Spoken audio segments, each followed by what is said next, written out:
Sony Xperia 5 mark 2 এর এখন আমরা অডিওটা রেকর্ড করতেছি, ভিডিওটা রেকর্ড করতেছি। এখন অডিওটা শোনা যাচ্ছে সোনিতে এবং এখন অডিওটা শোনা যাচ্ছে আইফোন 11-এ।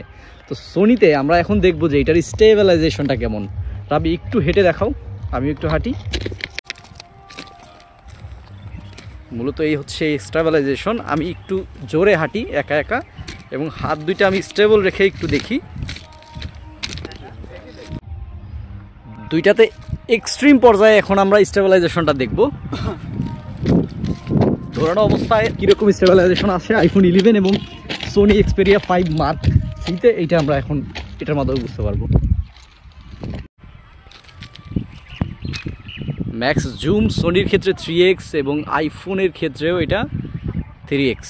আমার দুই হাতে দুইটা ফোন, যার কারণে। এবং এখানে আপনি স্টেবিলাইজেশনটা দেখেন, এখানে আমার কাছে ডিসপ্লেতে অবশ্যই আইফোনকেই বেটার লাগতেছে।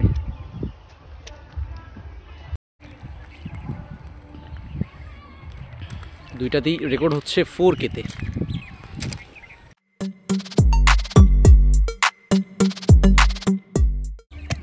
সর্বোচ্চ রেজুলেশন এখানে আইফোন 11-এ 4K-তে হলেও সোনিতে আমরা জানি হচ্ছে এখানে ফুল এইচডিতে সাপোর্ট করে।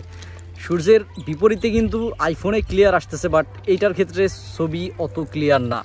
এখন আমি বিপরীত সাইডে আসি এবং এখানে আইফোন ব্যালেন্স বেশি করতে পারতেছে, এখানে ব্রাইটনেসটা বেশি সোনিতে। তারপরে এখানে আমি বলবো যে আইফোনই আগায় আছে, ডিটেইল এখানে, শার্পনেস এখানে একটু বেশি।